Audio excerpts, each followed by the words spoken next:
Hello नमस्कार दोस्तों, मैं नितिन वालिया। आज हम लोग सी टेट के अंदर जो एनसीईआरटी बेस्ड क्वेश्चन पूछे जाते हैं 15 नंबर में, क्योंकि 15 नंबर की तो पेडागोजी ही होती है और 15 नंबर में जो बेसिक एनसीईआरटी के क्वेश्चन पूछे जाते हैं जिसके अंदर बहुत सारे इंपॉर्टेंट टॉपिक है, उनमें से ही आज हम लोग इंपॉर्टेंट क्वेश्चंस को डिस्कस करेंगे जो हमारे प्रीवियस ईयर पेपर में भी बहुत ज़्यादा पूछे गए और आगे आने की भी संभावना है। तो जैसे कि सबसे पहला क्वेश्चन है हमारा कि रानी चींटी का कार्य क्या होता है। तो क्या अपने घर की देखभाल करना, अपने घर की पहरेदारी करना, भोजन तलाशना या अंडे देना। देखो ध्यान रखेंगे कि हमने तो चींटियाँ देखी है, लेकिन अगर जब इनके ऊपर रिसर्च किया जाता है तो देखा जाता है कि जो चींटी होती है ये डिवाइड होती हैं। जैसे कुछ सैनिक चींटी होती है, कुछ सफाई करने वाली या घर का ध्यान रखने वाली चींटी होती है, कुछ ऐसे करके रानी चींटी होती है। तो रानी चींटी का मुख्य कार्य पूछा जाता है तो क्या होता है, तो अंडे देना रानी चींटी का कार्य होता है। नेक्स्ट क्वेश्चन है हमारा, निम्न में से कौन सा पक्षी दी गई विशेषताओं से मेल नहीं खाता है। Which of the following bird does not match the given. जैसे कि हम लोग ये कह रहे हैं कि मैना झटके के साथ अपनी गर्दन को इधर उधर घुमाती है, ध्यान रखेंगे तो सही आंसर जाएगा हमारा। क्यों? क्योंकि मैना अपनी गर्दन को बहुत ज़्यादा झटके से इधर उधर घुमाती है। ये क्वेश्चन भी पेपर में आया हुआ है। उल्लू गर्दन को लगभग 360 डिग्री पर घुमा लेता है। जी हाँ, ये भी सही आंसर है।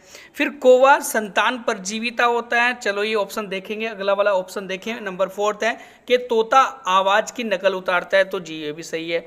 तो यहाँ पर मेल नहीं खाता, तो वो है कि कौवा संतान परजीविता होता है।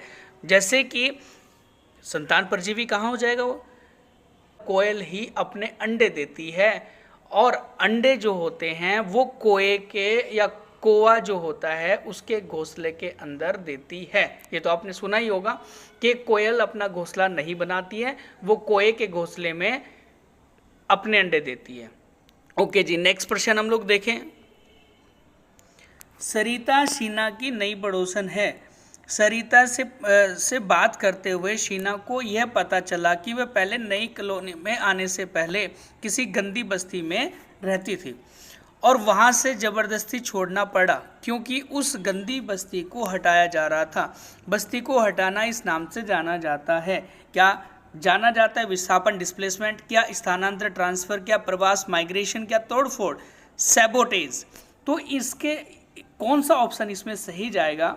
तो यहाँ हम लोग देखेंगे कि जो बस्ती को हटाया जाता है तो वहाँ पर या तो सड़क बनाई जा रही है, चौड़ीकरण किया जा रहा है सड़क का, या फिर वहाँ पर कोई प्रोजेक्ट चलाया गया है सरकार के द्वारा, तो इसीलिए जो बस्ती है होती है उसको हटाकर उन्हें नई कॉलोनी दी जाती है। तो यहाँ पर बस्तियों की तोड़फोड़ की जाती है। तो ये ऑप्शन हमारा सही जाएगा, ऑप्शन नंबर 4। नेक्स्ट क्वेश्चन है, एक बाघ को अपने क्षेत्र में आए दूसरे बाघ का पता कैसे चलता है। तो जब बाघ एक टाइगर के क्षेत्र में कोई दूसरा टाइगर आ जाता है तो कैसे उसको पता लगता है? क्या बालों के द्वारा, क्या पेशाब के द्वारा, क्या पंजों के निशानों के द्वारा, क्या लार के द्वारा।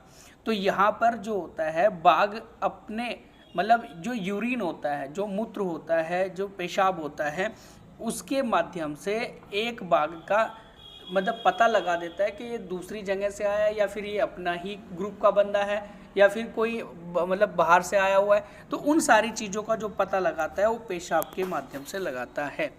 नेक्स्ट हम लोग देखेंगे, क्वेश्चन बड़ा महत्वपूर्ण है कि बच्चों के खेलने से निम्न में से क्या नहीं है। तो यहाँ पर ध्यान देंगे कि बच्चों के खेलने से निम्न में से क्या नहीं होता है। तो यहाँ पर क्या नहीं होता है बच्चों के खेलने से? क्या शारीरिक विकास नहीं होता है? तो देखो एक हमारा शारीरिक विकास तो होता ही है, फिजिकल डेवलपमेंट होता है। सामाजिक सहयोग जो होता है हमारा, क्या ये होता है जी? सामाजिक सहयोग भी होता है, क्योंकि जब हम लोग ग्रुप में काम करते हैं तो हमारे एक सामाजिक एक सोशल सपोर्ट होती है। उसके बाद संज्ञानात्मक विकास होता है। क्या संज्ञानात्मक मतलब कॉग्निटिव डेवलपमेंट होता है, या व्यवहारिक बाधाएं आती है? देखो व्यवहारिक बाधाएं तो नहीं आती है। व्यवहारिक लोग हम लोग बनते हैं क्योंकि हम लोग जब ग्रुप में खेलते हैं, टीम में खेलते हैं तो व्यवहारिक होते हैं हम लोग, ठीक है। तो व्यवहारिक बाधा नहीं आती है, तो ये ऑप्शन यहाँ पर गलत चला जाएगा, ऑप्शन नंबर डी या फिर 4 नंबर। नेक्स्ट क्वेश्चन है, निम्न में से किन पशुओं में देखने और सुनने की क्षमता सबसे अधिक होती है? देखो बड़ा अच्छा क्वेश्चन पूछा गया कि कौन से पशुओं की सुनने और देखने की क्षमता सबसे अधिक होती है। क्या चीता की होती है, क्या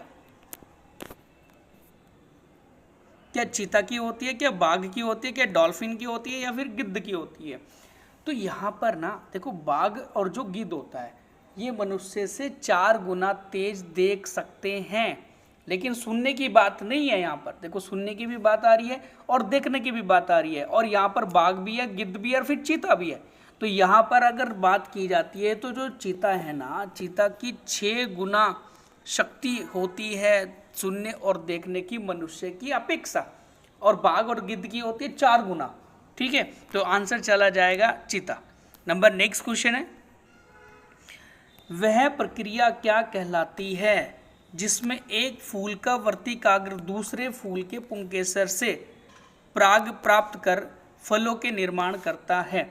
कहने का तात्पर्य यह है कि जो हमारा फूल होता है, फूल के ऊपर ही मेल रिप्रोडक्टिव पार्ट्स होता है उस प्लांट का, और फीमेल रिप्रोडक्टिव पार्ट्स होता है। तो फीमेल वाला जो होता है वो वर्तिकाग्र होता है, एक ऊपर जो एक स्टिक हमारी होती है, उस स्टिक में सबसे ऊपर का भाग जो होता है वो वर्तिका कहलाती है, मतलब स्टिग्मा कहलाती है इंग्लिश में हम लोग बात करें। उसके बाद जो पुंकेसर होता है, हमारे जो स्टेमन्स होते हैं वो हमारे मेल रिप्रोडक्टिव पार्ट्स हैं।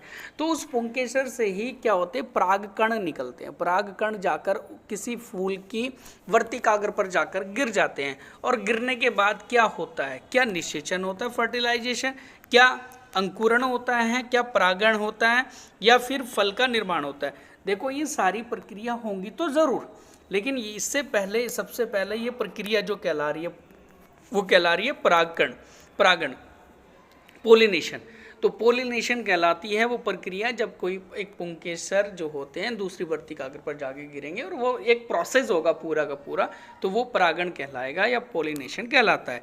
नंबर नेक्स्ट, बड़ा अच्छा क्वेश्चन है कि निम्न में से वह उचित भोजन समूह क्या है जिसे प्रोटीन की कमी को दूर करने के लिए अधिक मात्रा में खाना पड़ता है या खाना चाहिए? तो जैसे कि हम लोग देखेंगे, क्या अनाज, गुड़ और खट्टे फल, क्योंकि खट्टे फल में तो विटामिन सी होता है, अनाज और गुड़ जो होता है, ठीक है, वो भी हमारे लिए ज़रूरी होते हैं। दूध, दालें, मांस भी ज़रूरी होता है, खट्टे फल और दूध एवं अंडे भी ज़रूरी होते हैं, अनाज और शहद और गुड़ भी होते हैं। लेकिन प्रोटीन की कमी को कौन सा इनमें से दूर कर सकता है जिससे हमें भरपूर प्रोटीन मिलेगा? तो आंसर जाएगा हमारा ऑप्शन नंबर बी, दूध, दालें और मांस जो होते हैं इनमें प्रचुर मात्रा में प्रोटीन पाया जाता है। नंबर नेक्स्ट क्वेश्चन है,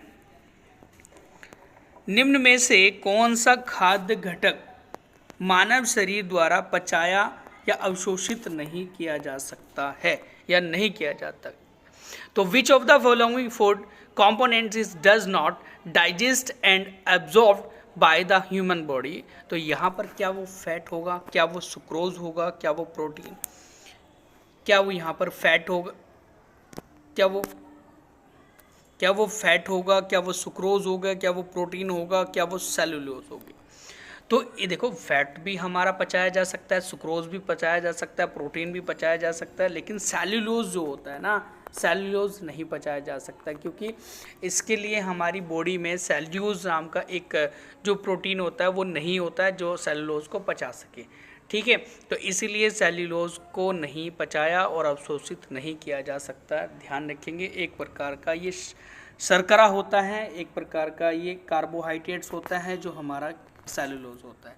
नंबर नेक्स्ट क्वेश्चन है, विटामिन के लिए इनमें से कौन सा कथन सत्य है? ठीक है ना, which statement is true for vitamins?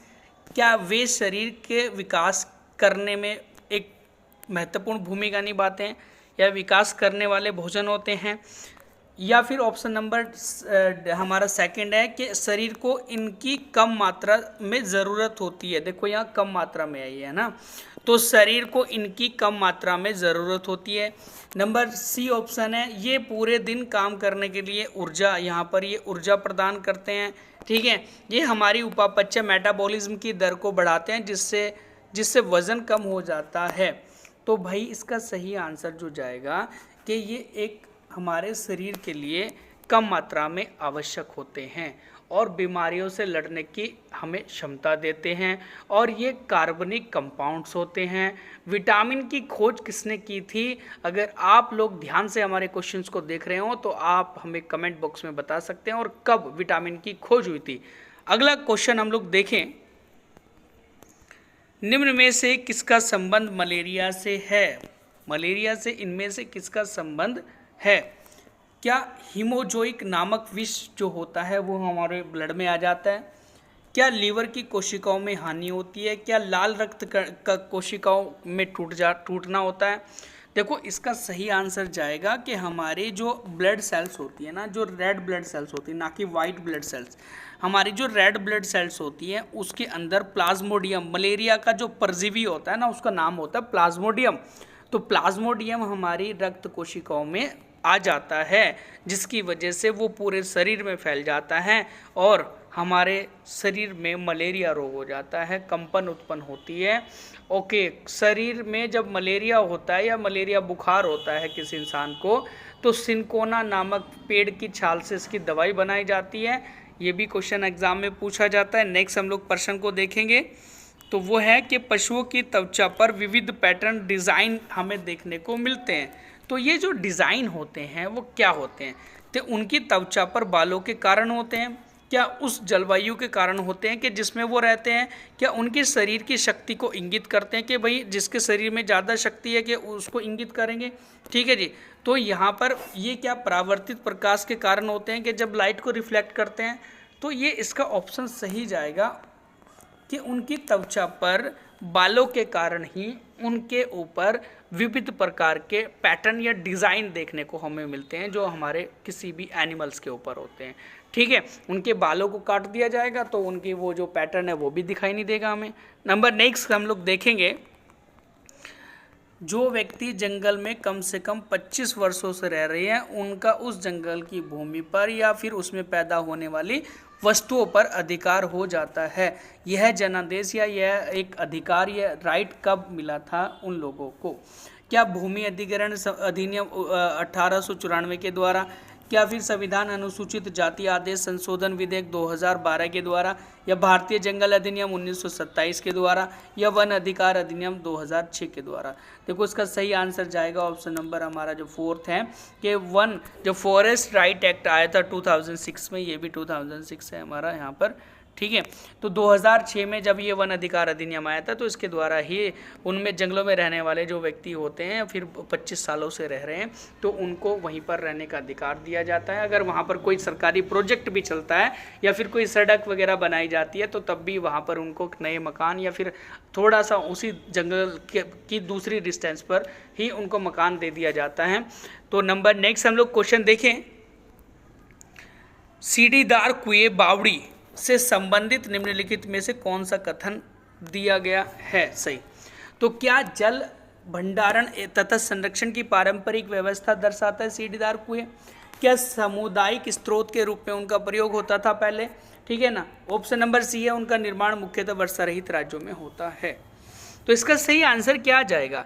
जल भंडारण तथा संरक्षण की पारंपरिक व्यवस्था है, ये तो हमें पता है। ठीक है, जिस स्थान पर पानी की कमी होती है, वर्षा कम होती है, तो वहाँ पर उस क्षेत्र में जैसे गुजरात हो गया, जैसे राजस्थान हो गया, वहाँ पर जल भंडारण को किया जाता है, उसको संरक्षित किया जाता है। फिर सामुदायिक स्रोत के रूप में इसका प्रयोग होता है कि जब कोई जिस तरीके से यहाँ पर ये कुएं बनाए जाते हैं तो वहाँ पर सभी लोग अपने पानी भर सकते हैं, उस पानी को यूज़ कर सकते हैं।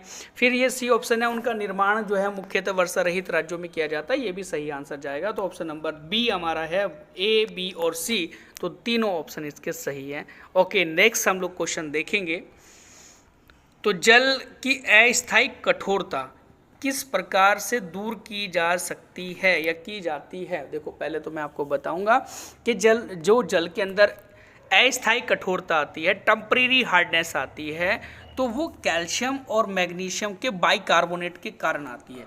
लेकिन यह स्थायिता कैसे दूर की जा सकती है? तो पानी को उबालकर, ऑप्शन नंबर जो 4 है हमारा, तो पानी को उबालकर उसकी अस्थायी कठोरता को दूर किया जा सकता है।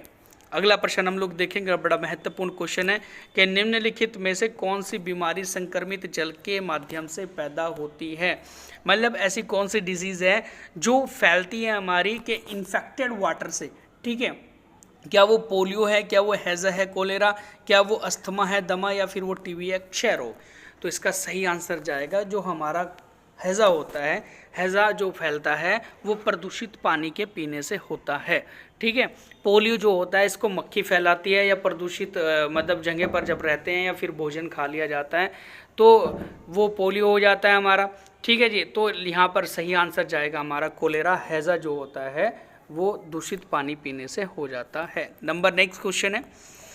ओके, बड़ा महत्वपूर्ण प्रश्न है, कई बार एग्जाम में पूछा गया है कि रेनू की दादी उसे एक सूखा कुआं दिखाती है और बताती है कि 15-20 वर्ष पहले इस कुएं में पानी हुआ करता था, लेकिन अब पूर्णतः यह सूख गया है। कुएं में पानी सूखने का क्या कारण हो सकता है, ये पूछा गया है ना। तो ऑप्शन नंबर हम लोग देखें ए हमारा, तो पेड़ और कुएं तथा उनके आसपास के स्थान की मिट्टी जो है वो सीमेंट से ढक गई है, क्योंकि बहुत सारा अभी नगरीकरण हो रहा है, लोग घर बना रहे हैं, शहर बना रहे हैं, सड़कें बन रही है। पेड़ के आसपास में जो पानी पहुंच जाता था ज़मीन के अंदर, वो पानी कैसे पहुंचेगा, क्योंकि सारा का सारा पानी तो अब नालियों के माध्यम से किसी ना किसी जगह पर चला जाता है। अब जैसे पेड़ होते हैं, उन पेड़ के आसपास में सीमेंटेड एक कर दिया जाता है, वहाँ पर भी पानी नहीं जा सकता है। फिर ऑप्शन नंबर बी हमारा है कि आसपास के इलाके में बहुत सारे बोरिंग पंप लगा दिए गए हैं। बहुत सारे, पहले क्या हो जाता था कि भाई आज जो पड़ोस होता था या जो लोग रहते थे वो किसी एक कॉलोनी में रहते थे या फिर किसी एक गांव में रहते थे, तो बहुत बड़े बड़े खेत हुआ करते थे, पानी जो होता था नीचे फिल्टर होके जाता था ज़मीन के अंदर। लेकिन अब कहाँ जा रहा है, अब तो ज़्यादातर नगरीकरण हो रहा है, हर जगह तो लोग अपने क्या कर रहे हैं, बोरिंग्स खुलवा रहे हैं अपने, है ना, और पानी मोटर चलाते हैं, मोटर चलाने के बाद उस पानी को सींचते हैं ऊपर। तो ये जो है आज के टाइम में तो ज़मीन का पानी का स्तर तो कम हो गई है ना। तो ऑप्शन नंबर सी हम लोग देखें इसमें ज़रा, प्रत्येक व्यक्ति के घर में अब नल होने के कारण कोई भी कुएं का प्रयोग नहीं करता है, तो ये तो भाई गलत हो जाएगा, है ना। कुएं में जब पानी नहीं रहा तो कुएं का प्रयोग कहाँ से कर लेगा लोग, है ना। तो यहाँ ऑप्शन नंबर ए और बी जो है बिल्कुल सही जाएगा। ए ऑप्शन हमारा इसमें सही है, मतलब फर्स्ट ऑप्शन इसमें सही है। नेक्स्ट क्वेश्चन हम लोग देखेंगे ज़रा, वाष्पीकरण एवं उबलने के मध्य क्या संबंध होता है, मतलब what is the difference between the evaporation and boiling. तो हम लोग देखें जरा, तो क्या होता है कि एक वाष्पीकरण जो होता है तो वो किसी भी टेम्परेचर पर हो जाता है, लेकिन जो पानी उबाला जाता है, जैसे हम लोग अपने घर पे गैस चूल्हे पर जब हम लोग पानी को उबालते हैं, तो पानी को आप लोग क्या 10 डिग्री पर उबाल लोगे, नहीं। 20 डिग्री पर उबाल लोगे, नहीं। 100 डिग्री सेल्सियस टेम्परेचर पर ही तो पानी बॉईल होगा ना, पानी उबलेगा। लेकिन वाष्पीकरण हमने कहा कि ठीक है भाई, एक हमने पानी अपने कपड़े निकाले पानी में से और उसे सुखा दिया, चाहे सर्दी का टाइम था, चाहे गर्मी का, चाहे बरसात का टाइम है, सूखेगा तो ना वो, तो पानी तो वाष्पीकृत हो गया। ठीक है, तो ये इवेपोरेशन तो किसी भी टेम्परेचर पर हो जाता है, लेकिन पानी जो होता है वो 100 डिग्री सेल्सियस पर ही उबलता है। तो ऑप्शन नंबर इसमें क्या जाएगा, तो यहाँ पर हम लोग देखेंगे ऑप्शन नंबर 20 का सही है कि वाष्पीकरण जो होता है ये वामीकरण है, ध्यान रखेंगे लिखा हुआ है। तो वाष्पीकरण किसी भी ताप पर हो सकता है, जबकि उबलना नहीं हो सकता है। उबलना तो सिर्फ 100 डिग्री सेल्सियस पर ही होगा। तो ऑप्शन नंबर 2 इसमें सही आएगा। नेक्स्ट क्वेश्चन हम लोग देखें, एक आदमी ने नई दिल्ली से में एक काम करने की शुरुआत की है, उसके बाद वह पश्चिम की तरफ चला गया, पश्चिम से वह स्थानांतरित होने के बाद फिर वो पूर्व में गया। तो भारत में पोस्टिंग के दौरान या पोस्टिंग की अवधि के दौरान उसने किन स्थानों पर यात्रा की है। तो यहाँ पर यात्रा वाले चैप्टर से प्रश्न पूछ लिए जाते हैं, इस प्रकार के क्वेश्चन आते हैं हमेशा। और जब हम लोग देखेंगे कि वो दिल्ली में है फिलहाल, अगर हमने कहा कि वो यहाँ पर दिल्ली में है, तो दिल्ली से सीधा वो कहाँ गया, पश्चिम की ओर गया पहले। तो दिल्ली से हम लोग पश्चिम वाला एरिया देखेंगे तो क्या उसमें जयपुर रहेगा या फिर लखनऊ रहेगा, बीकानेर रहेगा, देहरादून रहेगा। तो ऑप्शन नंबर इसमें 2 ही है, या तो जयपुर होगा या फिर वो बीकानेर होगा। तो बीकानेर होगा यहाँ पर, ठीक है जी।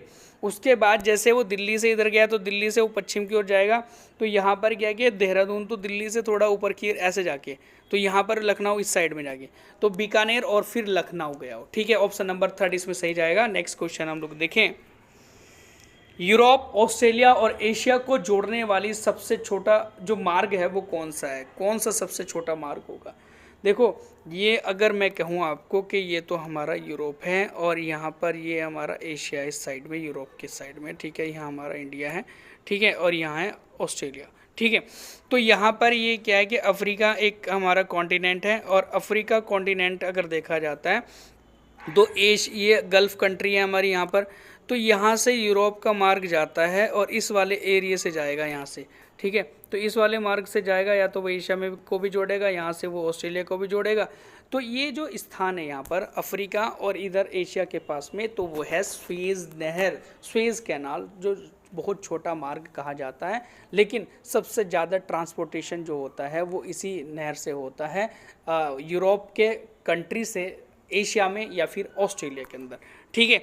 तो नेक्स्ट हम लोग देखें, अपना बड़ा अच्छा क्वेश्चन है हमारा कि निम्नलिखित में से कौन से राज्य राजमार्ग में आएंगे यदि कोई व्यक्ति ट्रेन से के द्वारा गुजरात से केरल तक जाता है। तो मतलब ऐसा कौन सा हमारे दो राज्य बीच में रास्ते में आएंगे जब हमारा कोई व्यक्ति ट्रेन से मतलब गुजरात से केरल जाएगा। तो अगर हम लोग देखें कि ये हमारा एक जैसे इंडिया है, इस साइड में अगर ये देखा जाए तो ये तो गुजरात है यहाँ पर, उसके बाद यहाँ पर आएगा महाराष्ट्र, यहाँ आएगा गोवा, यहाँ आएगा कर्नाटक, यहाँ आएगा केरल। तो उसे तो गुजरात से केरल जाना है ना, तो अगर वो स्थलीय मार्ग से ट्रेन से जाएगा तो यहाँ महाराष्ट्र भी आएगा, गोवा भी आएगा, कर्नाटक भी आएगा। तो यहाँ ऑप्शन क्या है कि महाराष्ट्र और यहाँ पर दिया गया है कर्नाटक। ये ऑप्शन नंबर जो 3 है वो सही रहेगा। क्यों? क्योंकि केरल में तो उसको जाना ही है गुजरात से, तो गोवा भी आएगा, गोवा ऑप्शन में दे ही नहीं रखा, तो महाराष्ट्र और कर्नाटक बीच में आएगा। अगला प्रश्न हम लोग देखें। ओके, बड़ा महत्वपूर्ण प्रश्न है हमारा। ओ मानव, मैं अपनी उपस्थिति से तुम्हें परेशान करता हूँ, तुम मेरे स्तर की बढ़ोतरी के लिए जिम्मेदार हो, मैं कौन हूँ? ऐसे करके, क्या वो कोयला कह रहा है, क्या वो शोर कह रहा है, क्या वो रेत कह रहा है, क्या वो पेट्रोल कह रहा है? तो यहाँ पर सही आंसर जाएगा वो शोर है। देखो, शोर की जिम्मेदारी हमें, बहुत सारे ट्रैफिक मतलब एक व्हीकल हो रहे हैं, बहुत सारे व्हीकल इकट्ठा हो जाते हैं, ट्रैफिक हो जाता है, ट्रैफिक के अंदर वो आवाज़ करते हैं, बहुत सारी फैक्ट्रीज़ हो रही हैं, वो अपनी आवाज़ें करती हैं, उनके अंदर ईंधन वगैरह मतलब इंजन चलते हैं। ठीक है। इसके अलावा घरों के अंदर भी बहुत ज़्यादा शोर शराबा होने लगा है। तो ये क्या है कि शोर ज़्यादा बढ़ रहा है ना, और ये शोर जो है वो किसकी वजह से बढ़ रहा है? इंसानों की वजह से बढ़ रहा है। ठीक है। तो यहाँ पर इससे इंसान भी परेशान हो रहे हैं, क्योंकि उनकी जो श्रव्य शक्ति होती है वो भी डाउन हो रही है, ख़त्म हो रही है। तो इस तरीके से क्या है कि यहाँ पर जो शोर है वो ये बातें बोल रहा है हमें, है ना। अगर यहाँ कोयले की जगह पर यहाँ पर कार्बन होता, तो अगर यहाँ कार्बन होता तो सही आंसर कार्बन भी जाता, क्योंकि कार्बन की मात्रा में भी बढ़ोतरी इंसान ही कर रहा है और फिर नुकसान भी झेल रहे हैं। ठीक है। तो ऑप्शन नंबर इसमें हमारा फिलहाल के लिए ये जाएगा शोर। अब नेक्स्ट क्वेश्चन है हमारा, बड़ा महत्वपूर्ण क्वेश्चन है कि पीतल किससे बनी मिश्र धातु होती है। तो ऐसे करके क्वेश्चन आ जाता है, या तो आ जाता है हमारा कि जो हमारा जो ब्रॉन्ज होती है, ब्रॉन्ज किससे बनी होती है। अब ये क्वेश्चन पूछा गया कि ब्रास किससे बनी हुई थी, तो क्या वो एल्यूमिनियम और लोहे से बनी है, क्या वो चांदी और तांबे से, क्या वो तांबा और जस्ता से, क्या वो सीसा और टीन से। तो सही आंसर जाएगा वो है तांबा और जस्ता, मतलब copper and zinc. Copper and zinc को मिलाकर ही एक मिश्र धातु बनती है, उसका नाम है पीतल या ब्रास। ठीक है। ऐसे प्रश्न सीटेट में आते रहते हैं, ध्यान रखेंगे, बड़े महत्वपूर्ण प्रश्न है। नेक्स्ट क्वेश्चन हम लोग देखेंगे, 24वां क्वेश्चन है। तो वो है कि विद्यार्थियों को विभिन्न प्रकार के ईंधनों के बारे में जानकारी देने की निम्न में से कौन सी विधि सबसे बेहतर होगी। तो कौन सी सबसे बेहतर मेथड होगा जो हम लोगों को बता सकता है ईंधनों के बारे में। ठीक है। जैसे ईंधन के चित्र को दिखाना, उनके साथ ईंधनों के प्रयोगों पर चर्चा करना, पुस्तकों से ईंधनों के प्रकार के बारे में पढ़ाना, या पुस्तकों में जो होते हैं हमारे ईंधनों के प्रकार उसके बारे में पढ़ाना, या फिर बच्चों को उनके परिवार, ऑप्शन नंबर हमारा जो है वो 4th है कि बच्चों को उनके परिवार द्वारा यात्रा करने या खाना पकाने के प्रयोग में लाए जाने वाले जो ईंधन होते हैं उनके नमूने सुरक्षित रूप से इकट्ठे करने के लिए कहना।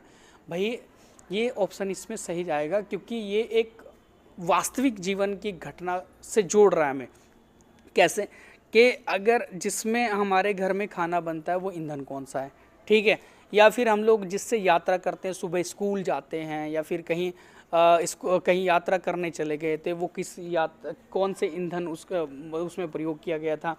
तो ऐसे करके जब हम लोग उसके नमूने इकट्ठा करेंगे सुरक्षित रूप से, बच्चे को कहेंगे कि आप लोग देखो, अवलोकित करो पहले किसी भी व्हीकल को, किसी वाहन को, और उसके बाद ये सारे नमूने इकट्ठा करो, तो ये बेहतर उदाहरण हो सकता है ईंधन के बारे में जानकारी देने का। तो ऑप्शन नंबर हमारा 4th सही जाएगा। नेक्स्ट क्वेश्चन है हमारा, ओके, बिहार में मधुमक्खी पालन शुरू करने बिहार में मधुमक्खी पालन शुरू करने के लिए अक्टूबर से दिसंबर सबसे अच्छा समय क्यों होता है? भाई मार्च में भी तो की जा सकती है, मधुमक्खी पालन ही तो करना है, ठीक है। तो वो अक्टूबर से दिसंबर के बीच में ही क्यों की जाती है, ये क्वेश्चन है। तो इसमें ऑप्शन नंबर हमारे दिए गए हैं कि इस अवधि के दौरान फूल वाले पौधे जो होते हैं पर्याप्त मात्रा में होते हैं, क्योंकि मधुमक्खी जो होती है वो फूल पर ही तो बैठती है ना कि। तो इस अवधि के दौरान फूल वाले पौधे पर्याप्त मात्रा में होते हैं, क्या ये सही जाएगा? मधुमक्खी इन्हीं महीनों में अपने अंडे देती है, क्या ये ऑप्शन सही जाएगा? कि तापमान जो होता है या वातावरण जो होता है वो उपयुक्त होता है इस टाइम पर, क्या ये सही जाएगा? ऑप्शन नंबर 4 है कि किसान मधुमक्खी पालन शुरू करने के लिए स्वतंत्र होते हैं वो इस टाइम पर ही, तो क्या ये सही जाएगा? तो सही आंसर इसमें जाएगा कि ऑप्शन नंबर हमारा जो है वो 2, मधुमक्खी इन्हीं महीनों में सबसे ज़्यादा अंडे देती है, प्रजनन करती है। तो जब वो ज़्यादा अंडे देगी, ज़्यादा प्रजनन करेगी, तो उससे बहुत ज़्यादा तादाद बढ़ेगी मधुमक्खी की, और जितनी ज़्यादा तादाद बढ़ेगी उतना ज़्यादा वो शहद इकट्ठा करेंगे, और शहद इकट्ठा करेंगे तो फ़ायदा होगा मधुमक्खी पालन करने वाले लोगों को, ठीक है। तो ये थे आज के हमारे टॉप 25 महत्वपूर्ण एनसीईआरटी बेस्ड ईवीएस क्वेश्चन, और आशा करता हूँ आपको ये हमारी वीडियो अच्छी लगी हो। तो प्लीज़ वीडियो को लाइक करें, शेयर करें एंड चैनल को सब्सक्राइब करें, and thank you so much.